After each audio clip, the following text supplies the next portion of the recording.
See when she's, there she is.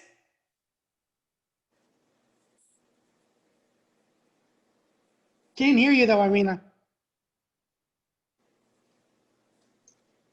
Hello. There we go. So, let us begin.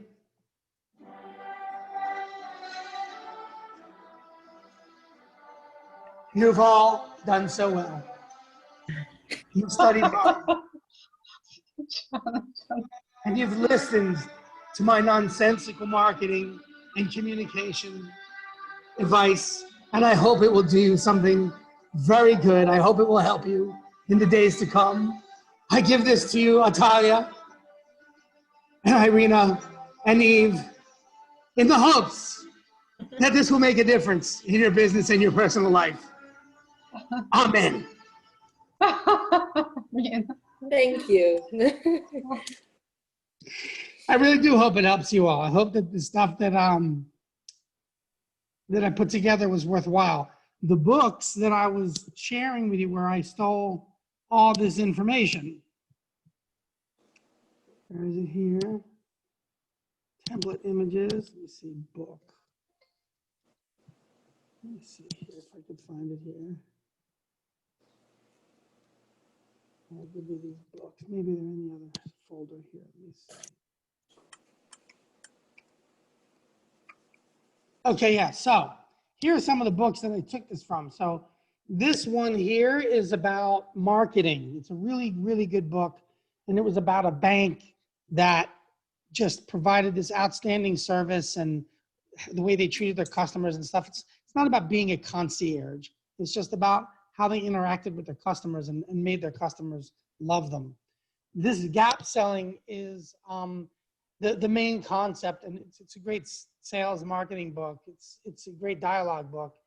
It's about what you have to think about that the customer needs. This is where I get the information like, he's the one that said a customer has to let you want to help them. They have to let you help them. You can't do anything with them if they won't let you help them. And so that came from gap selling.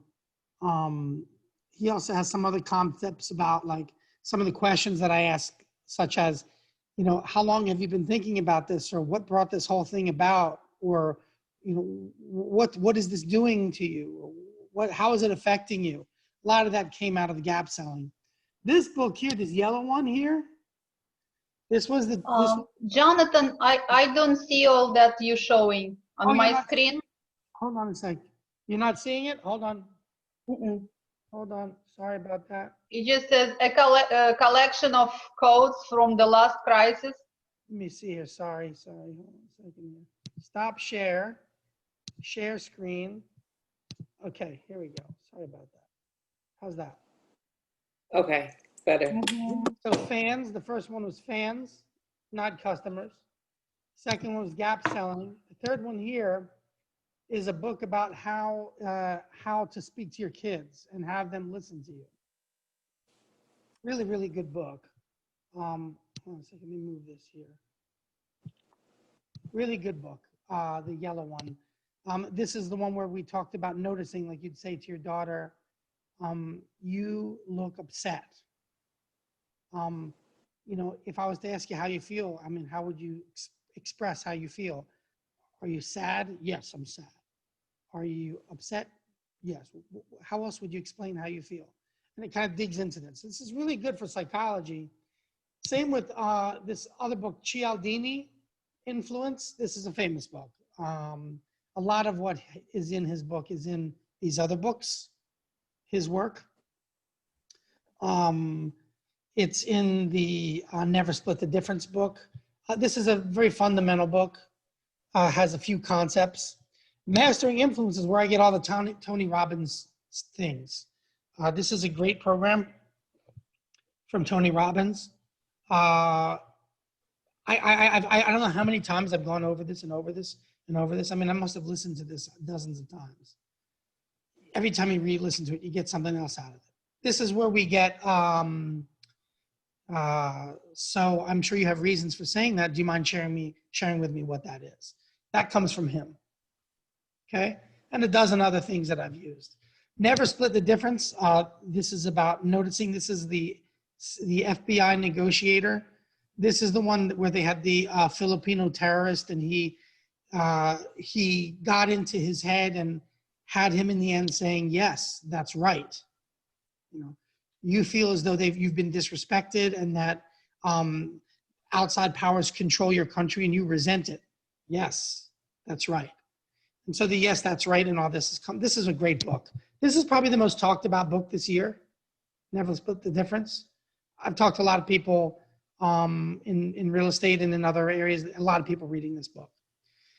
The New Earth. I don't know if you know this one, but this is very cerebral. This is really much more meditative and like, it deals with the overall concept of awareness and noticing and feelings. And it's a much deeper thing that when you read it, you're like, wow, man, he's so right. I mean, sometimes you hit these. This is a great reading for a Jamaica trip. I'll tell you that much. Radical Acceptance is like, you know, some people are having a really hard time and they can't put things into perspective. And it's very much similar to the New Earth, except it's all about how to deal with the heavy things that happen. How to deal with heavy things. Ultimate Sales Machine is how to set your business up to make it an absolute smooth running, super effective. I mean, some lady at my company, all she did was follow this to a T, and she's doing 1,000 units a year. It's just an insane amount of units. You know, the systems and things that you have to put in place. Words That Change. This overlaps with a couple of other things. This is a lady who was just obsessed with communicative words and also different personalities. So, for example, some people, when they want to decide on something, some people will look at other people and say, well, what did they decide? And other people will say, you know, I know what I want. I don't care what anyone says. Nothing's right, nothing's wrong. It just explains and expresses how some people go into decision making and what the different personalities are and things. It's a really interesting book. It's kind of takes a bit of time to read is one of the problems. Anyway, these are some of the books that I stole a lot of this from. Of course, I stole from Gary Keller as well. Let me get you guys back to our outline here. Make sure I'm sharing my screen overall. How do I just share the whole screen? Share computers, optimize screen, share right here.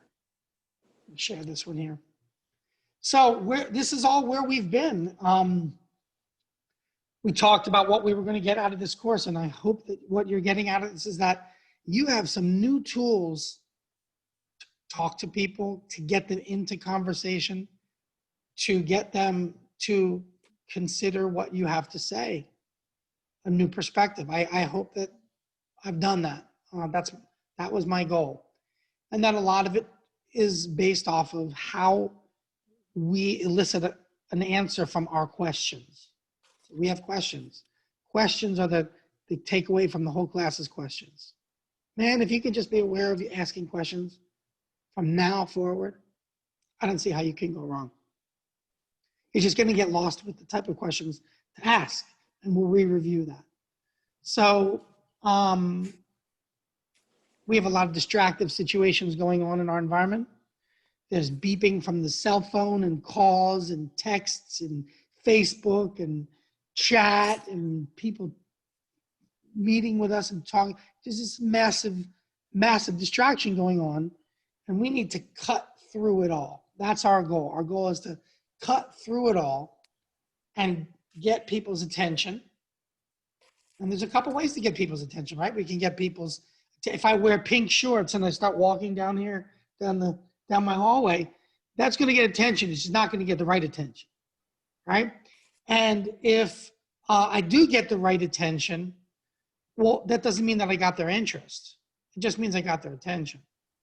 Like I could do this. That'll get your attention, but it's not going to get your interest. So we're looking at separating ourselves from the noise getting their attention. And if we're talking to them about what they're interested in, or we're asking them a question that's getting a response, they're going to pay attention. Okay? So, one thing I've been lax on this, but you know, I've mentioned it every time we've had a class, which is, why are you in this profession? What is it doing for you? Forget about why. What is it doing for you? What is it satisfying? Forget about money. It better satisfy money. It has to. That's a necessity. But why this profession to satisfy your money and not some other profession to satisfy your money? Okay? I'm not going to sit on you for this now, but to your detriment, if you can't say it and you can't be clear about it, you're going to lose people, because you just won't be believable. There'll be this lacking piece. Why is she doing this here? Does she even like this? God, the way she is, does she even like this? I don't know. So I would urge you to put some things on paper, to dig into your mind, to dig into your heart and figure out what the hell this thing does for you to be in real estate, or whatever industry you're in. So you can let people in on that so they believe it and understand, oh, that's authentic. She really does believe that, right? So we're all about authenticity. That's what this entire thing is about. Being so authentic that it's like a heavy weight. Nothing can block it. Nothing can distract from it. So the foundation of what we learned over the last 3 weeks was that it's not about us, right?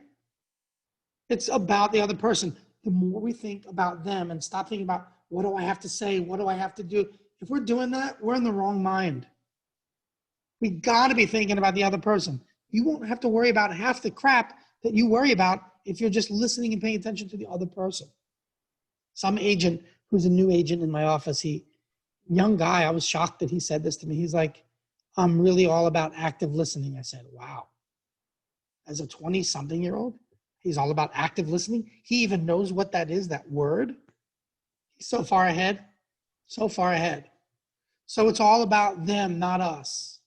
And when we talk with people, remember we always talk about dialogue and talking to people. What's the absolute first thing we want to do after someone we're talking to makes a statement? What's the absolute thing to do? Repeat. Repeat it. Why are we repeating it? To let them know we hear them. Right. You know, and I'm not chauvinist. My mother's a doctor, but I'll tell you, a big complaint from women is men don't hear them. You have no excuse as women. You have no excuse. You must be better than us. We're solving problems. Oh, there's a problem to fix? Let's go solve it. We're not listening. We're solving problems. It's a man problem. That's a man problem. But you guys have the advantage. So first thing we do is let them know we hear them by confirming. And what's the very next thing that we do? Agree with them. Right. That's okay. It's okay. I understand. Absolutely. I respect what you're saying. I agree with what you're feeling. Not I agree with the wrong thing you're doing. No, that's not right. Oh, you're working with 2 agents? Oh, I agree with that? No. I agree with what you're trying to do. I agree with what you're trying to achieve for yourself. That I can agree to, right? Not going to agree to bad behavior. So be careful what you agree to and what you appreciate. You can appreciate that they want to get the house, they want to buy a house now. You can appreciate that. You can appreciate that they're impatient and they want to get it done. You can appreciate that. Did I use the word but? No, because but is an illegal word in our course for all intents and purposes. I agree with it, but no. I agree with it, and what I can also add to that is that I am agreeing to what it is that is in your heart, that is in your intention. And I am here to help you. And I understand it if you're frustrated. Okay, so those are all validations. First thing we do, repeat what we heard. Second thing we do, make sure we validate the person and what they're feeling or thinking or doing. Okay? So after that, we can get into the questions. This is where the question comes up. It's step 3. Step 3 is the question, right? Step 1 is the repeating. Step 2 is the validation. Step 3 is the question. That's pretty easy to remember. 1, 2, 3, right? I mean, what if you just spent the whole day today thinking about that? What if you tied something around your finger and you just remembered that 1, 2, 3? Would you get it? Could you commit to memory? Would it become a habit? I hope so.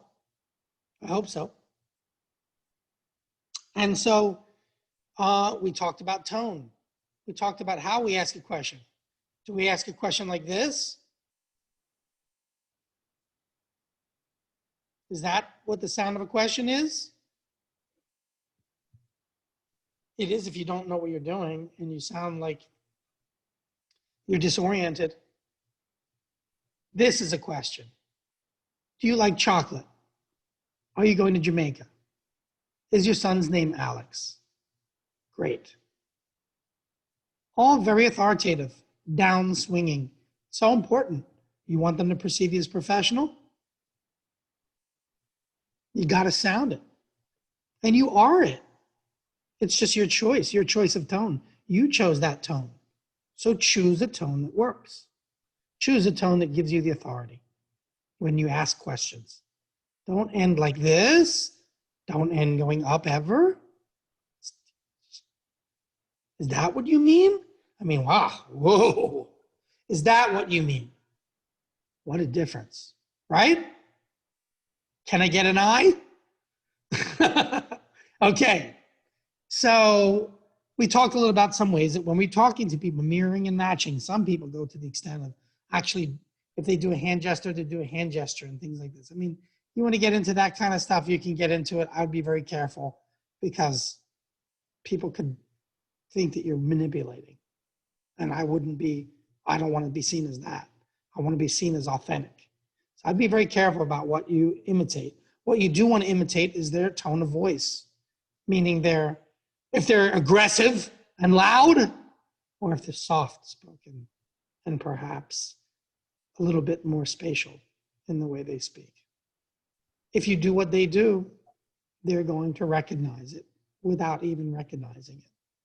And they're going to feel at home because we want to meet people. Where do we want to meet people? Where do we want to meet people? If they're upset, where do we want to meet people? We want to meet them where they are. Wherever they are, we want to meet them. If they're upset, we say, gosh, you must be really upset.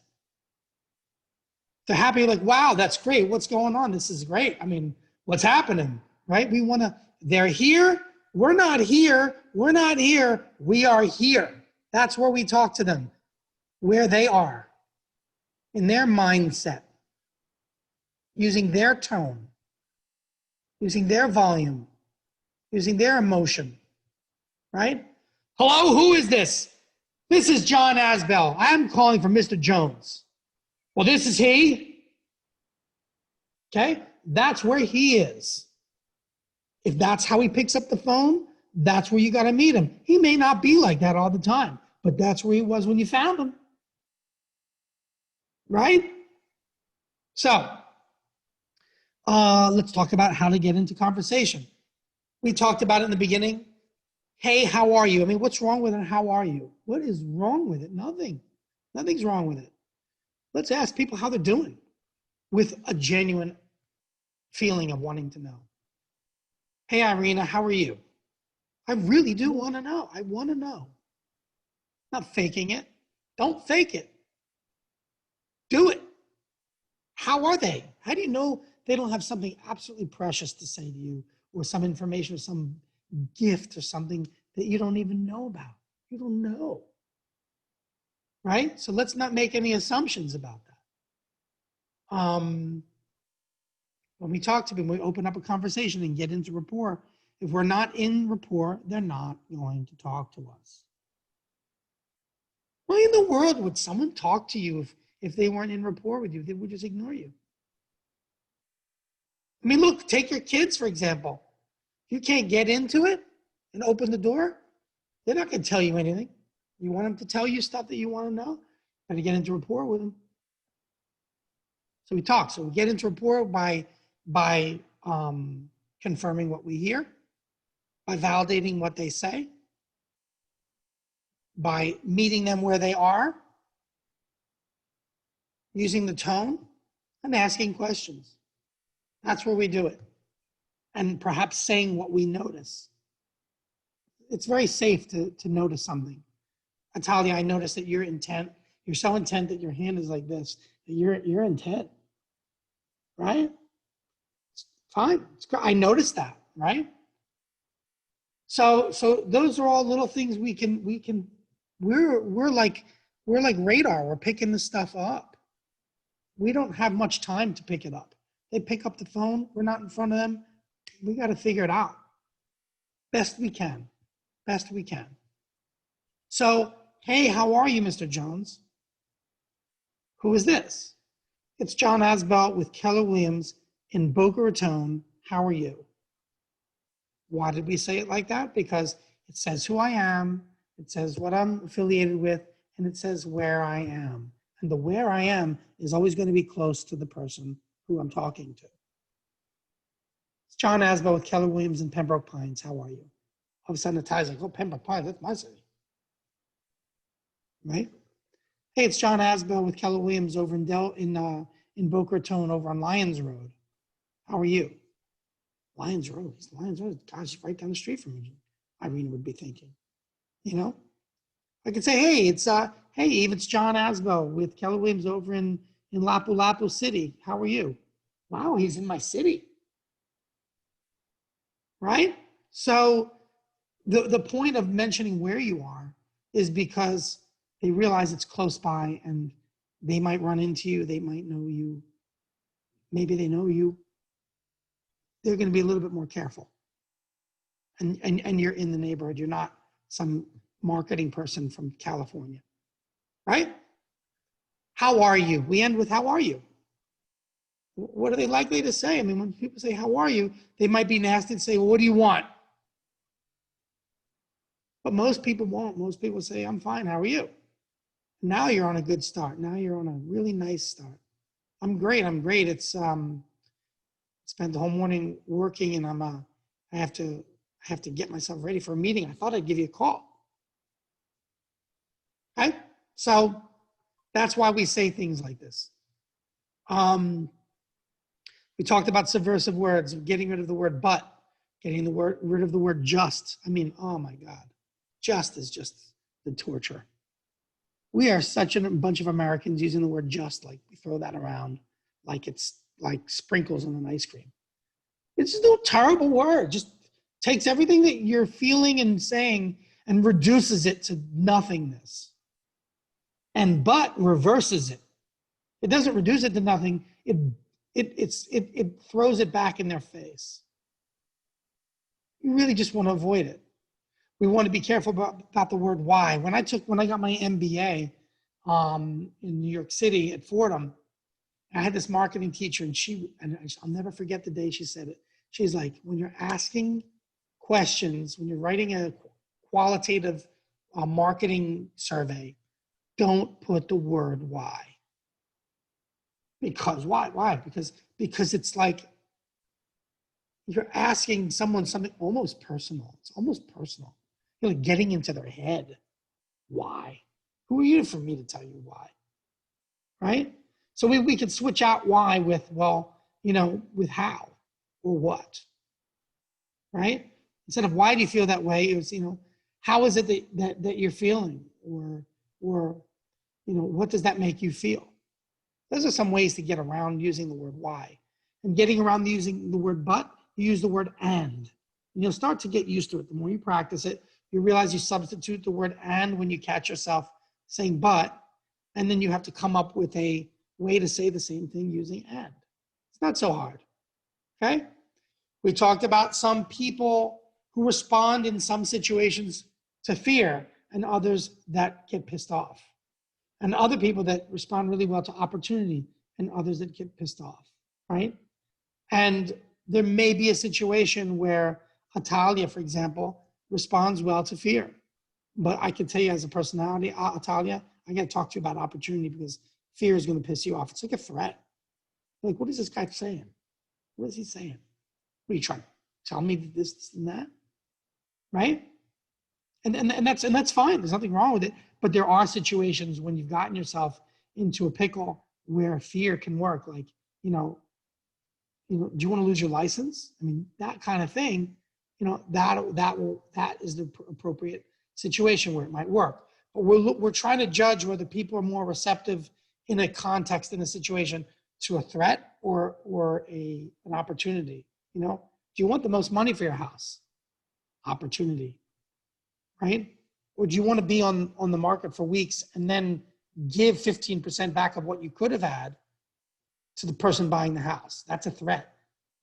You can already feel yourself getting upset about that. What are you talking about? Give up 3 weeks. Well, may I share with you how that could happen? Okay, now I've taken some of the pressure. Okay, that can happen because just like dating in a dating app, and you see that person on the dating app over and over, and it's been months, and you're wondering, this guy's still on the dating app? What the hell's wrong with him? Right? And that's what they're saying about your house. So we want to, last part of that is we want to get rid of, I'd love to, I'd wanted to. Oh, really? You'd love to, you'd want to? So would I. This is not a charity event, right? I bet you'd love to do it. Why don't you go work for it?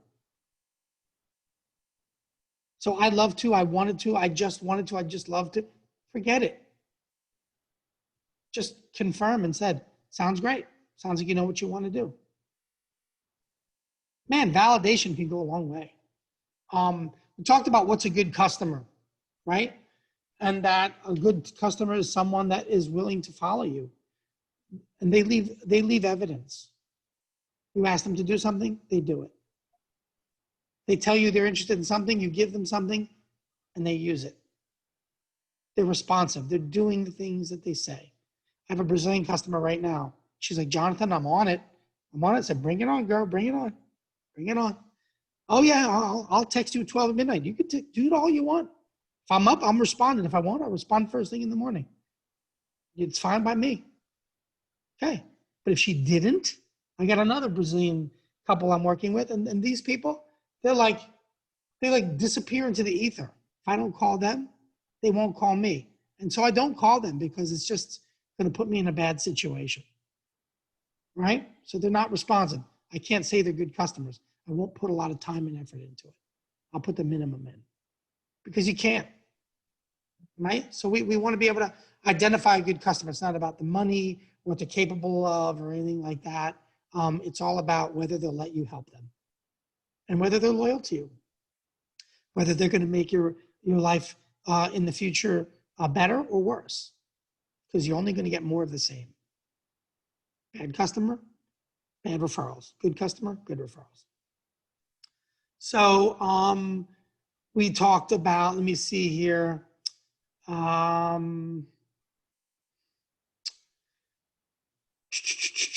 See here. So here's some, some key questions. Like we talked about, what kind of questions can we ask? And some of the questions would be, like, well, what does success look like for you? Does it look like the house is sold, you're out of the house in a few days? No, my God, I can't leave in that short of a time. Okay, so what's success look like for you? What does it feel like? Is it like it's easy and it takes its time and you can have time to do what you need to do, and then money gets transferred for you to buy the other house? I mean, what is the scenario? Walk me through what it looks like for this to really work out the way you envision. That's a great question, right? And what 3 things are most important that must occur? So I have that one here. Which is most important? Oh, well, the most important thing is that we get the right buyer. Okay, well, how will you know when it's the right buyer? What does a right buyer look like? Well, they have the money and they're going to let me take my time to move so we don't have to rush out of here. Okay, great. Is there anything else? Okay, great. Great. And if you got that, you'd be happy, right? Yes, I would. Fantastic. So we talked about, there's three things that make a good buyer: that they're willing to let you leave the house over the course of a relaxed period of time, that they have the right price, right? That they are committed. Okay, which of those three is the most important? Right. So that's kind of like your kids might say something like, "Mom, I want to do something." Okay, well, let's give you a choice. You could do A, B, or C. How does that look? Do you like those choices? No, I want to do D. Okay, so A, B, C, or D you could do. Okay, great. Okay, so are those good choices? Yeah, I like all those. Okay, which one is the most important to you? B. Okay, so B is most important to you. Great. All right, so let's try to do B, right? So asking the questions with regards to what's a priority, that gives you some insight, doesn't it? Tells us. So there's nothing wrong with asking those kind of questions. Okay, so we're selling a house and all. How are you going to know that we're on track? How are you going to know? Because I don't want you worried and calling me and upset. How will we know that we're on track? Okay, here's how we know. Are we getting showings? And are we getting offers? May I share with you a statistic? Sure, Jonathan. We're looking for an offer or 10 showings within 2 weeks, statistically. That comes from the National Association of Realtors. If we don't have that, we're not on track. Okay, now that's for a $600,000, $500,000 house and below. As you get higher, it changes because there's less customers for that. Okay, so let me see here. What do you want an agent to do for you? Right? I mean, maybe they're like super like involved and they're like, no, I want to do this. Or maybe you have to leave them with something to do. No lock on my door. I'll let people in. Okay. As long as that's what you want, right? If it's not what they want, then we've got an issue because they're going to be pissed off. So does anyone remember how to rescue a conversation? Atalia, you were there for that one, right? Or no? For rescue? Okay. Irina, do you remember how to rescue a conversation? We joked about it a lot. Well, just switch the topic of conversation. Change the conversation. Mom, you told me I could do such and such. Oh my God. Do you guys know what time it is? Change the conversation. That's extreme. For an extreme situation, that's extreme. But when we're dealing with customers, we want to change it in a non-extreme way. So what if I said to you, look, I told you I'm not ready to list my house yet. Now, I know you're going to be tempted first to confirm and to validate, to repeat and validate. What I'm asking in this situation is assume that we've done this and it's getting worse and worse and worse for whatever reason. You've got to take them out of their mindset. I said, I'm not ready to list this property right now. I understand you're not going to list your property right now. Right, now that's what you would typically do, but we're in a different scenario now. We've gone down that road. They're getting upset. We need to change the subject. What is the change of subject? How do we do it? Okay, so let me help you. Still talking about real estate, right? So, Irina, let me ask you something. Do you remember when you first moved here? Yes. Did you have to think when I asked you that question? Irina, orange, big juicy orange. Did that image just go into your head? Of course it did. I said the word. Natalia, you remember the day that you left Philly? Look how your mind went there. The day, your mind I asked a question and I had an effect on you. Do you remember your daughter's first day at school?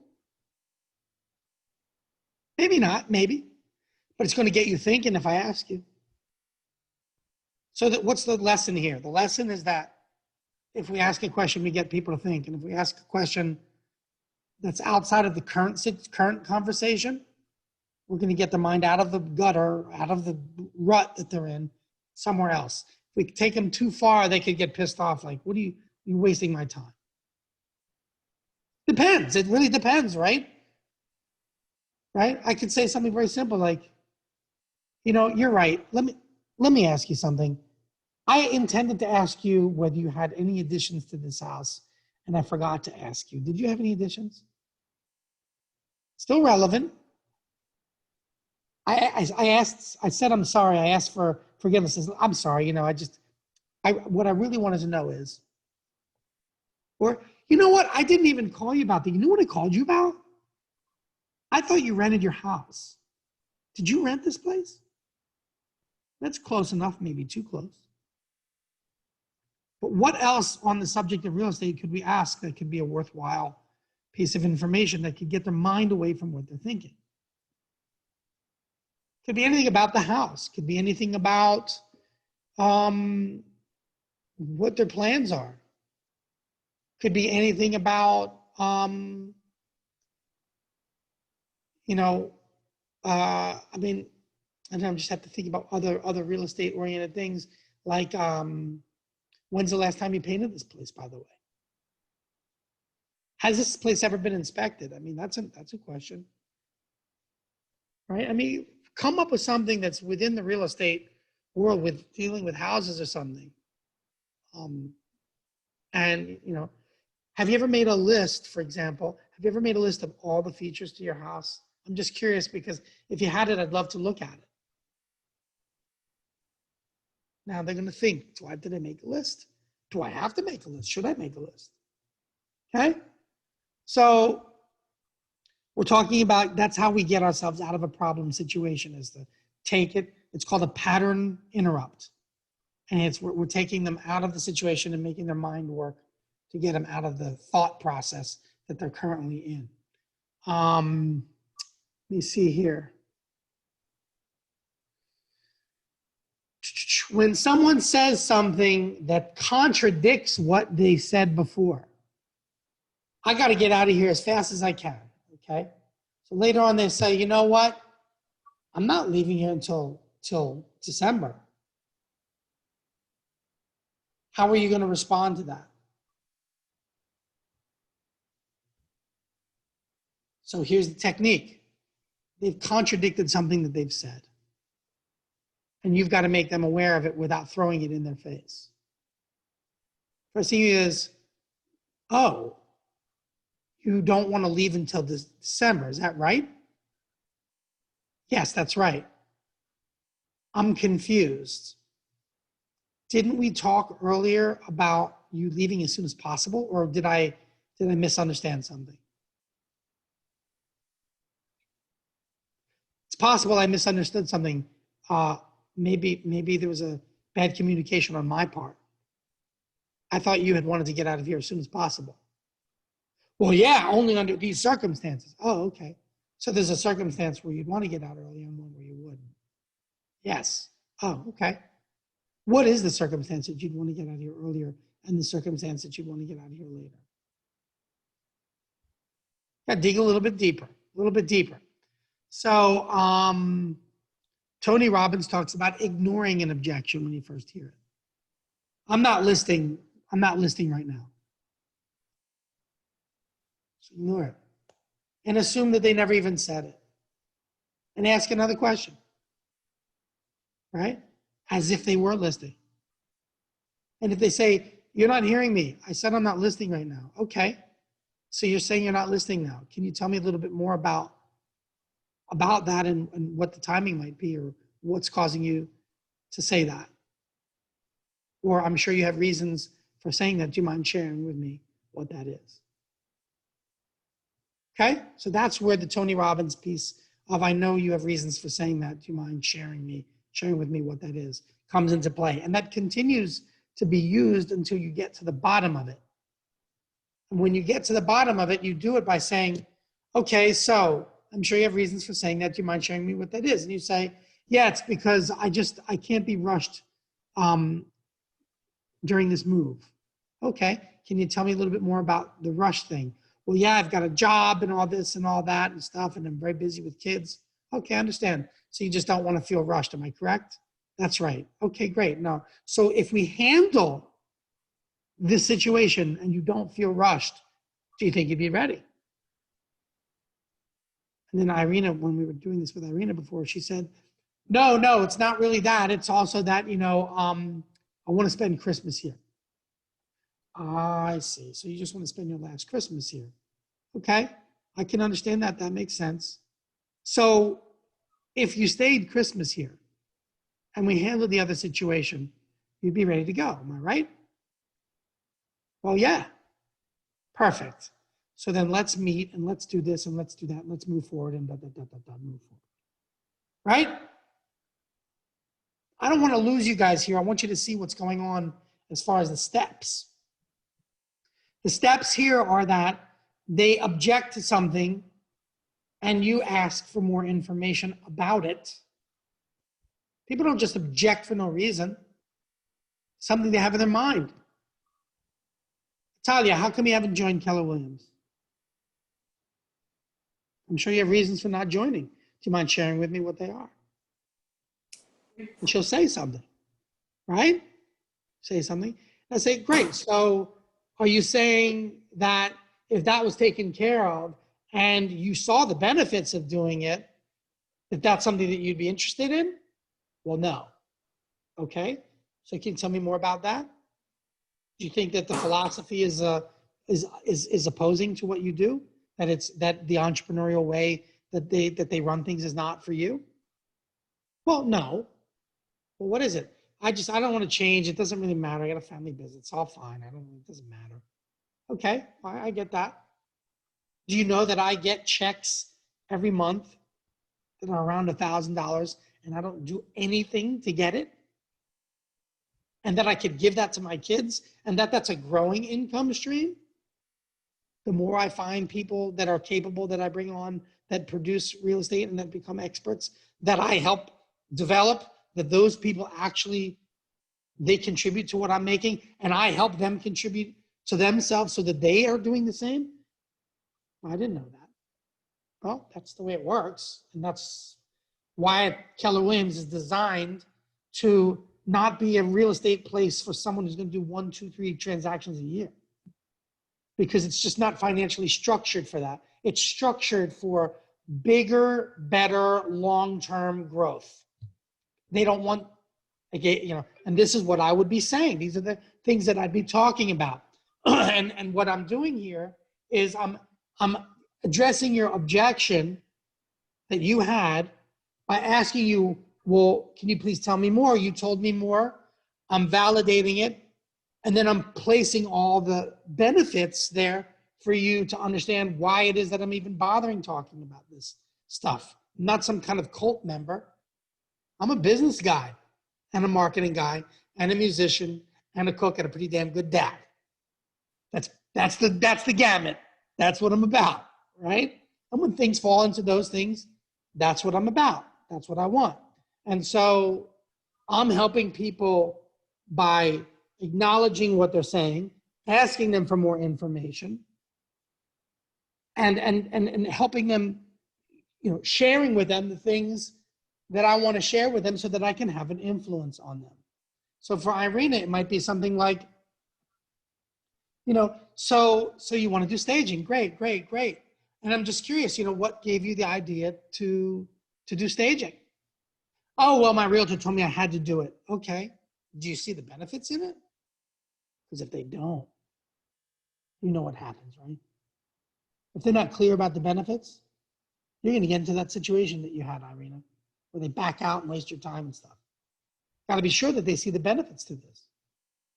Well, why don't you tell me a little bit about it? Well, sure. So you're interested in staging, and people are interested in it because they want more money out of the sale. Is that important to you, or is it really about timing? No. Money's important. Well, I assumed it was. I'm not sure. I just needed to confirm with you that it was. So if money's important, let me ask you this. You ever go to a store and on the shelf, you got one item that's like old and then the other one that's like new? I mean, you could buy either one. Which one would you buy? Well, that depends. But what does it depend on? Well, if the old one is cheaper and it's in better condition, okay. So you're saying cheaper. Well, not necessarily. What do you mean? Well, I'd buy the old one if I could get it cheaper and it was in a good enough condition. And I'd buy the new one if it didn't even compare to the old one. Okay, well, guess what? That's exactly how people buy houses and computers and cars and anything that you need, isn't it? Well, I guess it is. It is. So we're talking here about staging. We're talking about staging because you want the most money, because it is the way to get you the most money. How?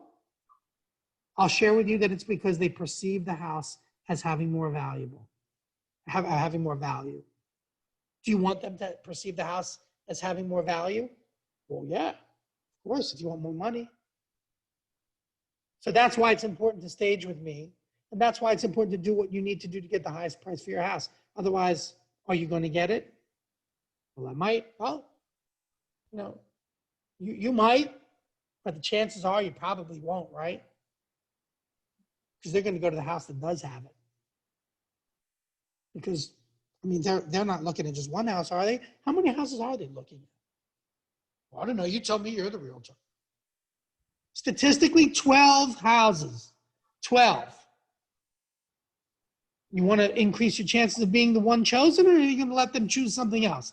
Are you going to help the other houses be chosen by not being the one that's looking good and priced right? Is that what you want?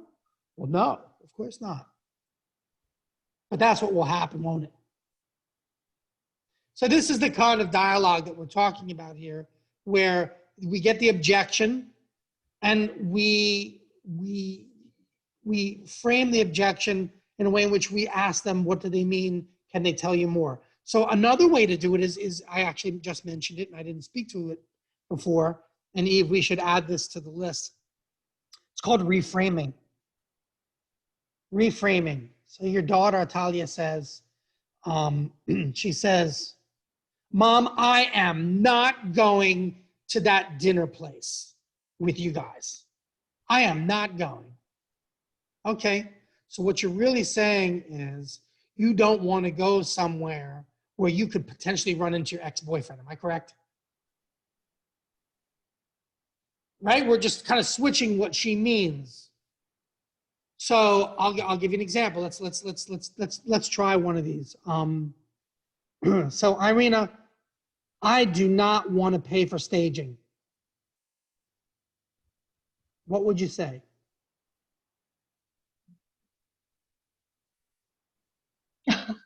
Johnson. So Right. you don't, I understand you don't want to pay for staging, so you don't want to get the top dollar for your property. That's good, actually. That's pretty good, right? You don't want to get the top dollar for your property. That's great. Irina, man, you came far, girl. You came far. You're doing good. So another thing you could say is, so if I understand what you're saying is you don't see a value in doing it. You don't see a return on it. Am I correct? Right. Right? What if I shared with you that the houses that are staged all get sold first, and for the top price, and the ones that don't take about a 10 to 15% hit? What would you say then? I didn't know that. Well, I tell you, I don't want it to happen to you. Mm-hmm. Do you consider yourself a smart businesswoman? Yes. Right, I imagine you are. I mean, you're super intelligent. So would you do something that just made no business sense whatsoever? I would like to make right decisions. Right. So getting the house looking its best There's a reason for it, isn't there? I understand, but it's a lot of money. Well, let me share this with you. The 5,000-10,000 that you're gonna spend on this, you're gonna knock that out. It's gonna be even more when I have to reduce your price by 20,000. And it's gonna be an instant $20,000 loss. That's double what you would be paying for the staging. Is that your idea of a good business move? Not really. Not really. And I sure don't want to be associated with a loss that's on that level. Look, No. everything costs money, doesn't it? I mean, nothing's free, is it? I understand. And the house is a responsibility, My isn't it? house looks good. Hmm? I think my house looks fine already. It does look fine. Are there other people that might look finer? Other houses that might look finer?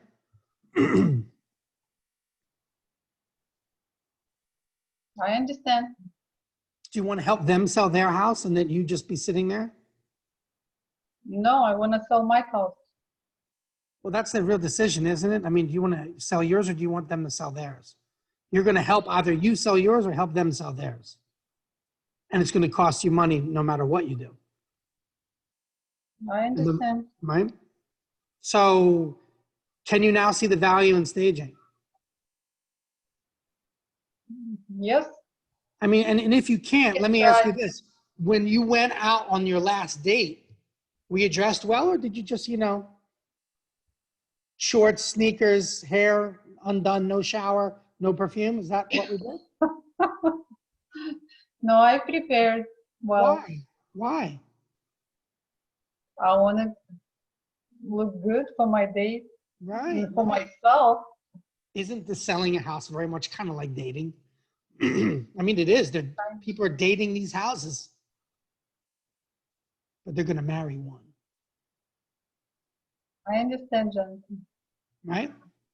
So let's make them marry your house. It's what you want, isn't it? Sure. And you want a big ring. You don't want some cheap ring, do you? No. Right. So can you see what I'm doing here? Reframing this in a whole bunch of different ways. I put it in a bunch of different perspectives. Look, the dating thing is always a great and fun thing to use. Why not talk about it? Right? Nobody goes on a date without looking their best. I mean, it's never going to happen. Yeah. Why in the world would you try to sell a house for hundreds of thousands of dollars and not do your best to make it look great? You're only asking for trouble unless the money doesn't mean anything to you. If it means nothing to you, then by all means, do whatever you want. Mm-hmm. But I guarantee it means something to you. It's hundreds of thousands of dollars. How much is a car? What's an average price for a car? 30,000. 30,000. What's the average price of a home? 250. Right? So almost 10 times the amount of a car. And you don't want someone to work with you who knows what they're doing? Are you a gambler? Maybe you're a gambler. Sometimes. Is this something you want to gamble on? Maybe you do.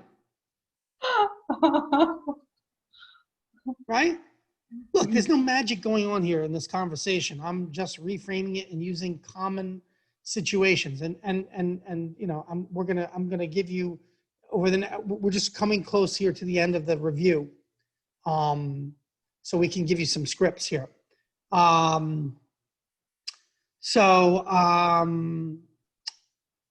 Last thing I want to review here is, okay, there are people out there that are teaching this kind of thing for getting people to say yes. So let me give you an example, Talia. Talia, you're from Philly, right?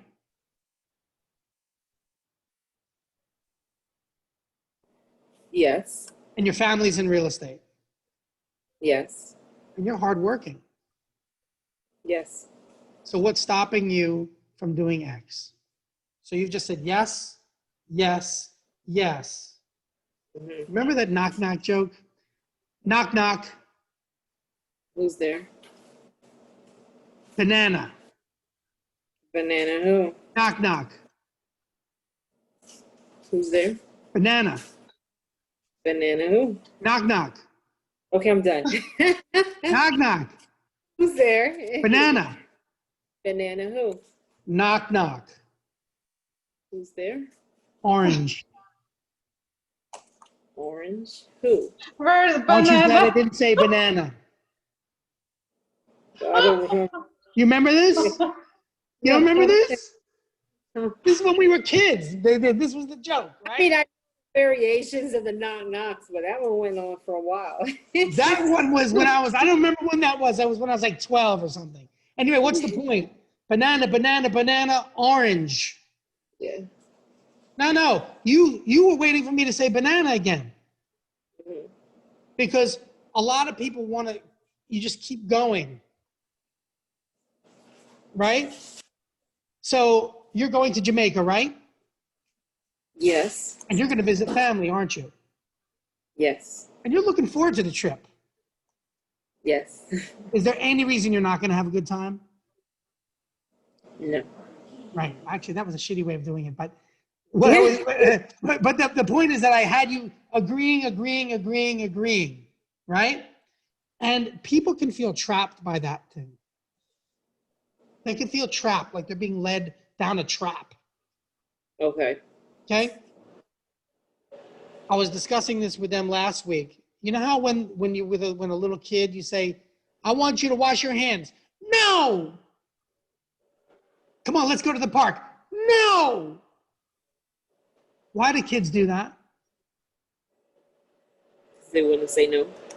They want to exercise their autonomy. They're getting older and there's this self-direction. They want to exercise their control. People are like that. They want to feel they can make their own decisions. They don't want to feel manipulated into a state. And so giving them the ability to say no, giving them permission to say no, giving them an opportunity to say no, lets them feel that they're in control. You don't want to lose your house, do you? Right?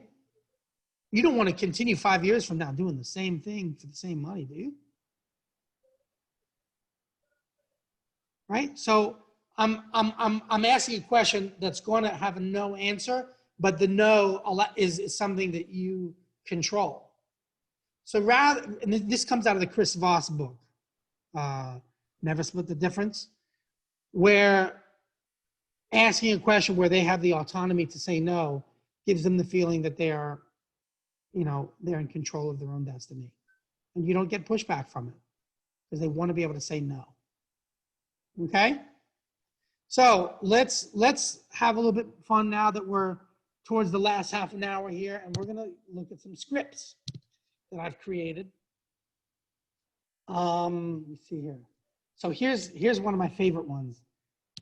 I mean, this one will dumbfound people. So how long are you going to stay committed to helping your competitors sell their homes? I mean, isn't that a question? Like, you're not calling them stupid, but you're saying it doesn't make sense. You are helping your enemies. You're helping your competition. How long are you going to continue? How long are you going to stay committed? We're basically suggesting that they're committed to helping somebody else other than themselves. How long are you going to stay committed to helping other people sell their homes? Great. So then why don't we reduce the price? I mean, alternatively, you can renovate your house. Do you want to do that? Huh, Irina? Do you want to renovate your house? No. No, it's too late at this point. We're on the market. So why don't we do the right thing, the financial smart thing? I mean, you consider yourself a smart businesswoman, am I correct? Mm-hmm. So why don't we do the smart thing and reduce the price? You made the choices. Here's where we are. Right? Not being tough. I'm feeding it right back. You had the opportunity. You had the opportunity. You made your decision, and now it's time to make another smart business decision. You're a smart business person, aren't you? You're not going to call the sky green. Of course not.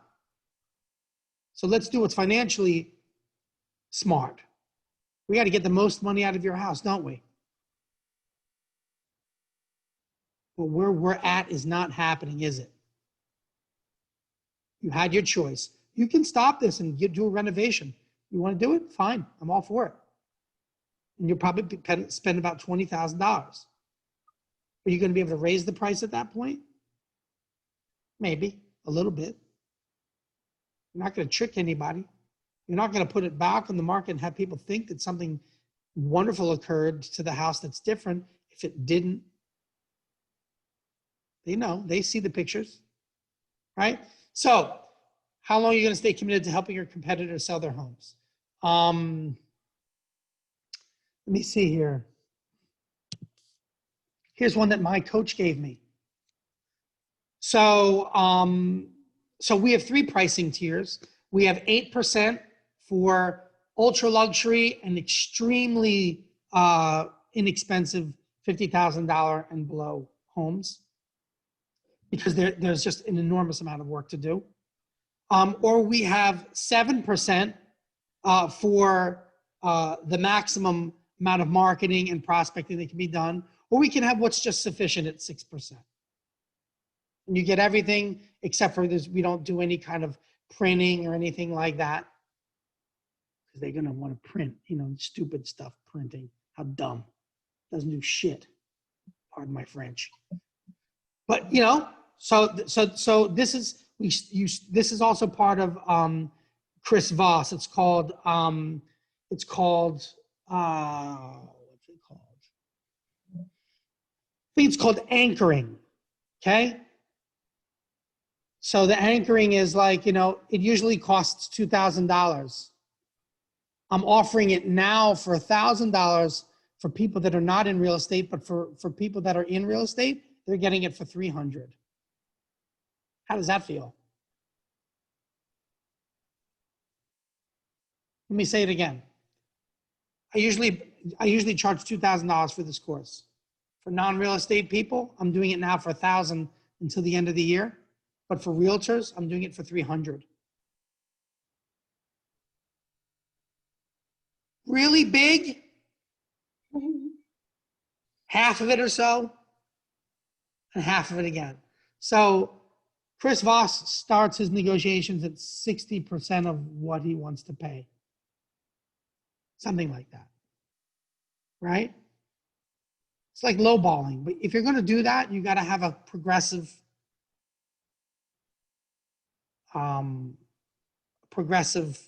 reoffer, so to speak. Let me see what else here. Here's a Tony Robbins one. So, you know, you want to sell your house? No, I don't want to sell my house. Okay. Well, if you did want to sell your house, when would it be? If you did, when would it be? If you did, what would it be? If blank, what or when or how would that be? Right? Okay, I know you don't want to go to Jamaica, but if you did go to Jamaica, what would cause you to go? I know you don't want to buy a new car, but if you did buy a new car, what would you buy? I know you don't want to cook dinner for your daughter, but if you did, what would you cook? I know you don't want Alex to go to a party, but if you did, what party would be okay for him to go to? I know blank, right? I know you don't. I know you don't. But if you did, right? Let me see here. Here's a good one. This challenges people. So Atalia, you know, you could really make this your biggest year in real estate. Hopefully because of my famous course. But what's stopping you from doing that? What's stopping you? Your inner gut is going, nothing's stopping me. Nothing stops me. So asking someone what's stopping you from doing that, in some ways, is a challenge to their ego. Right? So that's a really good one to use. So you want to sell your house and you have a decent place, and moving, from what I understand, is going to make you happier. What's stopping you from doing it right now?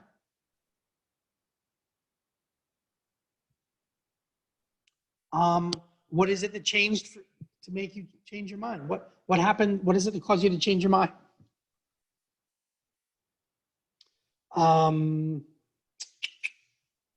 This is another one I read somewhere. This is a good pattern interrupt. You know, I don't want you to get upset over this because I'm really only trying to help you, but I did want to ask you something. Go back 6 months from today. You know, what would you change to set yourself up for this? What would you change? So I'm making them go back in their mind 6 months. Now they're thinking, what was I doing 6 months then? What would I change, he's asking me. By the way, they don't have to answer it, but they just can't help themselves. I can't help myself. You can't help yourself. We're humans. This is what we're, somebody asked the question. All of a sudden it triggers you. This is how we work, right? Here's a great one. It's none of your business. That's personal. Have you ever had that one? You asked the question and they said that? Right? So here's a response. I mean, I don't want you to get into things that are personal because this is a business transaction. But if you were to blank, right? Or, oh yeah, I mean, I completely understand. And by the way, I'm not asking you about your personal business. This is business. And it impacts your price, right? So if they pop that on you, that's something you can use. Let me see here. Here's a good one. So how are you dealing with the change that you won't have until you sell? How are you dealing with the current situation that you're living through until you sell? How is it working out for you? Oh, it's fine. Okay.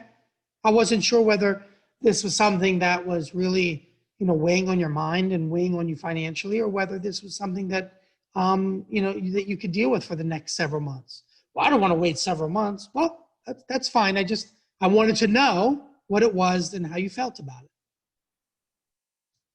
And here we go. Let's see here.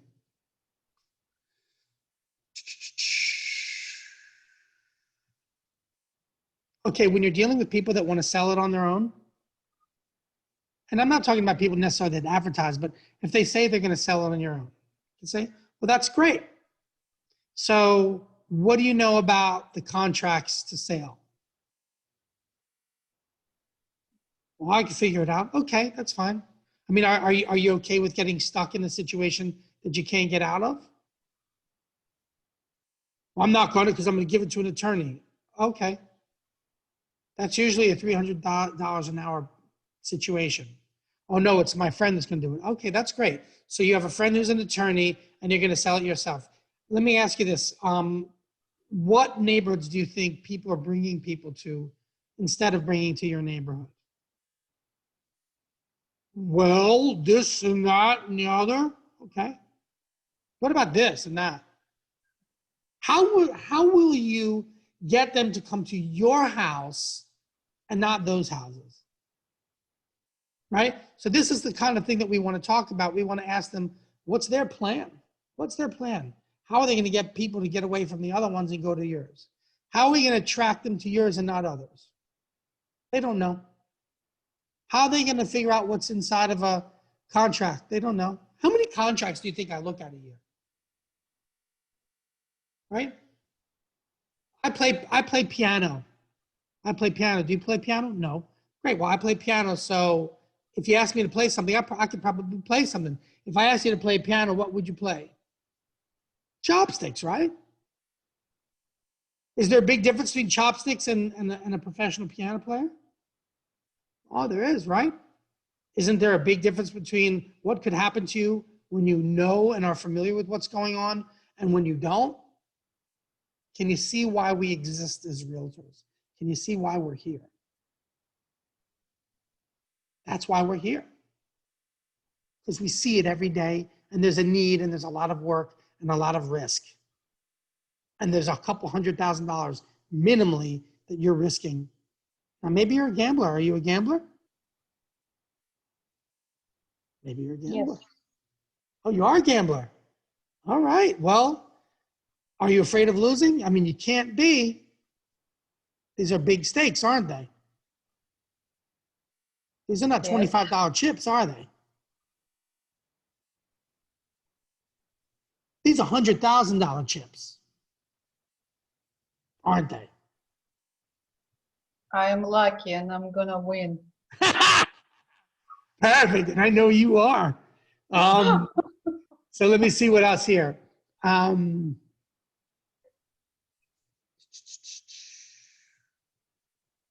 Not going to sell now. Okay, and they're not going to sell now. Do you remember the last time you moved to this house? Do you remember why you moved and why you chose that house? What was selling this time now going to do for you? What's it going to mean to you if you don't move? So we took them back. Pat didn't interrupt. We took them back and we brought them back to the present. That's kind of like this. That's the equivalent, right? Took them back, brought them back.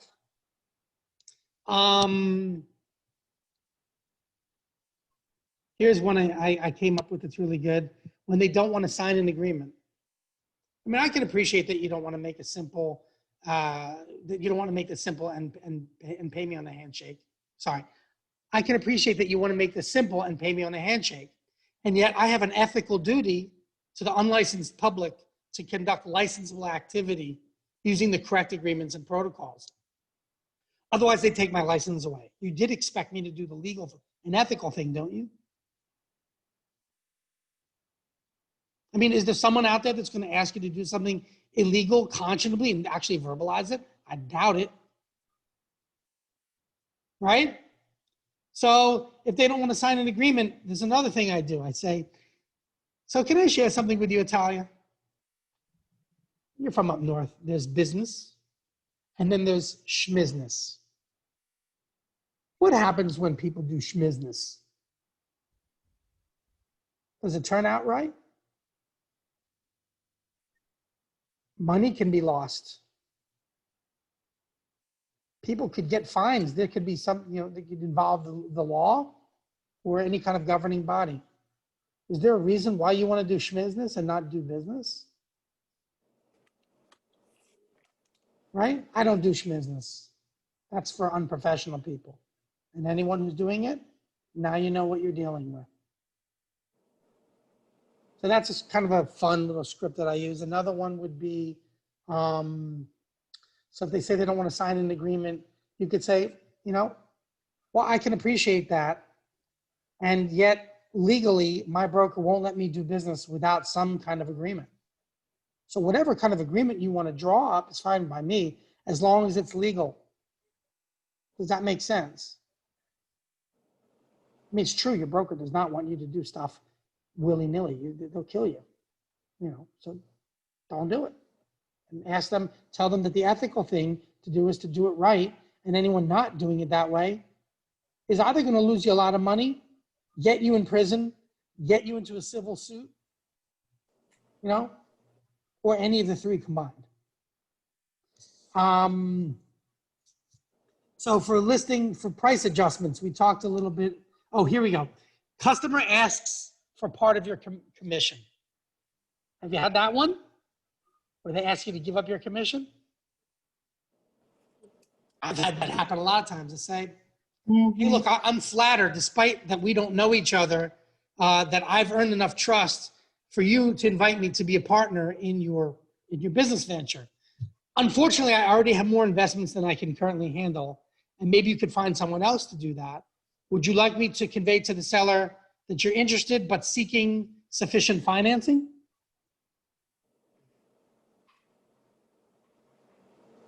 Do you think that they'll take the home off the market if they think that you're seeking financing? They think you already have financing. Well, you can contribute. Well, I'm not an investor in the property. This is yours, not mine. I mean, if you can't afford the house, I can understand it. I mean, then maybe we should be looking at cheaper houses. I'm surprised you guys haven't run into this one. Customer asking for your commission. Let me see here. So we used this one before, where you ask someone, you set them up by asking them if they consider themselves an astute business person. Do you consider yourself an a smart business person, right? That's a total setup question. If they say yes, you say, well, great. Well, then you wouldn't do something that wouldn't make business sense, would you? Well, no. Well, then let's reduce the price, because right now, all that's going to happen is you're going to have no visitors, no offers, and it's going to go on and it's going to look more and more and more like a property that has a problem. Are you okay with that? Because it does bring up lower price. Is that what you want? Just checking. Okay. You know, we're not getting offers and stuff, and I'm starting to think it's your marketing. Your marketing is not up to par. Okay, so let's talk about that. So are the pictures nice? They're good, they're okay. Okay. Are people coming through the door? Yeah, yeah. So you ever heard that saying, you could bring a horse to water, but you can't make him drink? I'm doing my job. I'm bringing the people to the house. What is stopping them from making an offer? Is it my marketing? Well, no, it's not, because they're walking through the door, aren't they? And making appointments. Oh, am I fighting with them when they get into the house? No, I'm not. I'm working with them to try to get them to actually put an offer in the house. What do you think it could be that's stopping them from making an offer on your house? Can I share with you the answer? They're finding other properties that have a better value. And they're buying them. And everyone that comes in here, you're losing, and they're not coming back. And if this continues, what do you think is going to happen to your price?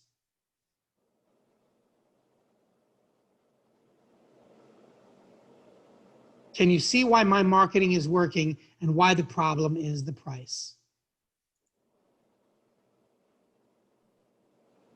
Well, that guy got this price and he's listed for 400 or whatever. Okay, that guy that's listed for 400, is he selling? Did it sell? It didn't, did it? What do you think's happening to that guy? It's probably worse. I don't even know if he's getting people to come to his house. These don't sound like the outcomes that you want. Unless I'm wrong. Okay? So let me see here. A couple more things here. The dating thing. This is a pretty heavy one. Wow, you seem resolved to keep the home and sell at a 10-year low.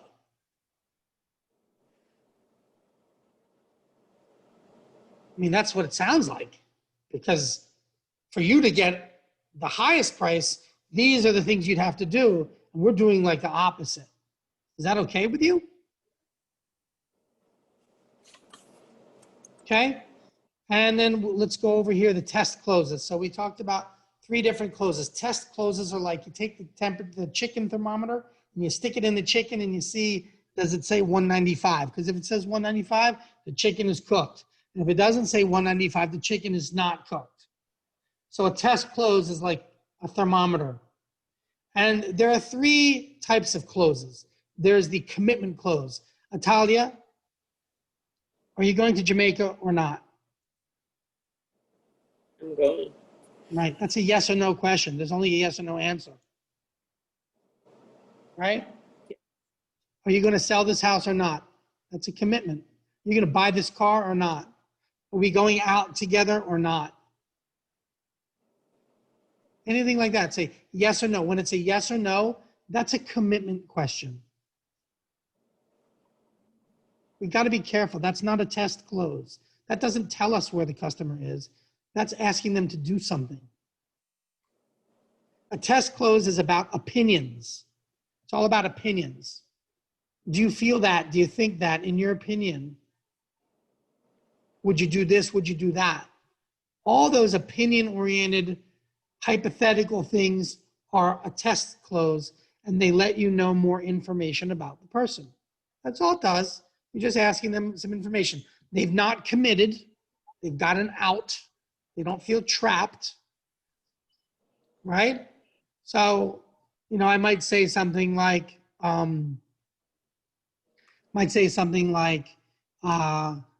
so Eve, do you think if we keep running this class that you would be able to run it yourself?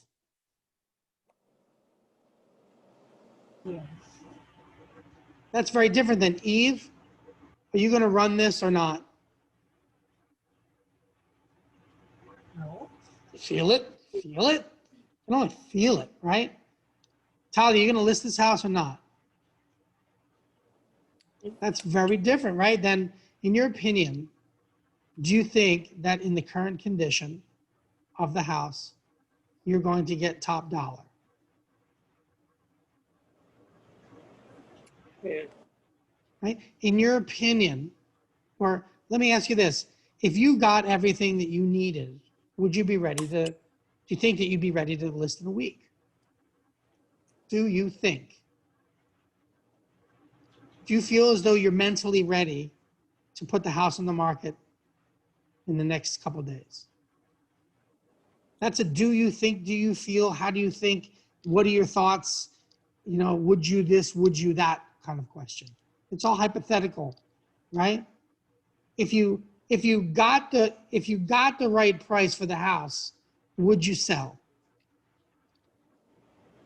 That tells you something.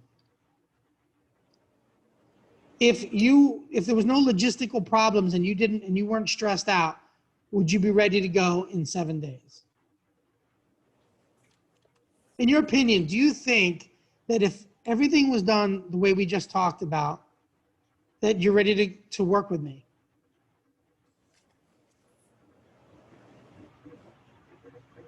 In your opinion, if we staged the house and it looked like $1 million, do you think that you could get more money for it?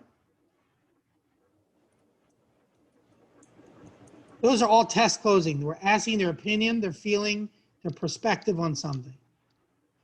And we talked about there being 2 types of that. One of them is like focused on the situation, and one of them is like really big question, like, you know, what would make you want to sell right now? That is a very big question that's going to start a huge conversation. It's not an opinion. I'm asking you to explain a whole bunch of stuff. We want to start with that when we're talking with people. So what's bringing on the move? You know, I'm sure you've not decided to put all your stuff in boxes over the next month and, you know, go through that absolute torture. There has to be a reason why. What's going on? What's bringing on the thought to move? Right? So that's where we want to start, really big, really general, ask open questions that bring up a whole conversation that we can explore. That's a huge difference than a focused test close asking you your opinion on something.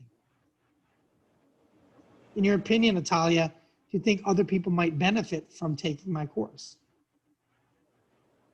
Yep. Would you like to take my course next week? Yes or no, Sure. right? See the commitment? Sure. You're trapping them. You're trapping people. Yep. Don't trap unless you're, you know, at some point you're going to have to. At some point you're going to say, so is there anything else or are we ready to go? All right. Right? But before you say that, you've got to do the tests. Test. Cool. Ask for the commitment. It's done. They tell you, well, no, because, you know, I'm still worried about such and such. Okay, I'm sure you have reasons for saying that. Do you mind telling me what they are? I can understand how you could feel that way. And if we handle that, are you ready to go? Done. Okay? When you get to a point where you've just done everything, let's just cut the nonsense. It's time to ask for commitment. Right? And that's very different than the initial questions of, so, you know, what's the move going to do for you? That is such a broad question that involves an entire conversation. So we got really broad, we got focused and opinion, and we've got commitment. And you want to be able to be conscious of the 3 and use them. See here.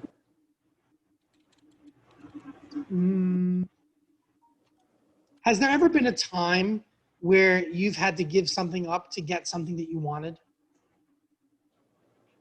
Well, that time is like this time. There are things that you're going to have to do to get the outcome that you wanted. My question, in your opinion, is, are you ready to do that? Great. So then, can we sign now? What's stopping us from signing now? Okay. Let me see here. Jonathan, I That's it. apologize. I think that's it. We're done. I think we're done. I think we're Okay. done. Is there anything, I mean, you can go if you want, but is there anything you guys want to say? Can you give me any feedback about the course, or anything about timing, or anything about anything? Can you tell me a little bit about how this went for you, and anything you want to say? Got lots of, I got a lot of new information to me how to build conversation with our clients. I learned new things. Yeah, it was helpful. Thank you. Sure. Talia, tell me, hit me. More of the same, how to lead a conversation to get to my desired, goal of figuring out, where the client is and closing. So yeah, very informative. Good time spent on learning this, and the books is going to be another good, to finish and keep learning. Right. And can I count on you both to help me out with something? What's up? I want you all to share this, what your experience is, with other people in your office, so that I can teach more people and do more of this. Okay. One thing, if you can do, would you be willing to give me a testimonial, a video testimonial? Video? Oh, come on, you're a good-looking lady, man. I mean, come on. I'll type it. I'm not a video person. All right. All right. Well, anyway, whatever it is that can be, would you leave a picture? Can I have a picture so they know who it is? Yes. Okay. By the way, we all have to be good at video. This is a video world. So what I want to do is I want to make sure that the people in your office, that you tell them about what you got out of it. And if there's any way that I could count on you to send me some people who might be good candidates who are ready for this, I want to teach it again to more people. Okay. That's the most important thing. Guys, thank you so much for everything. I really hope I helped you. Thank you, Jonathan. Thank you. Much Take appreciated. care, sure. Bye. Bye-bye.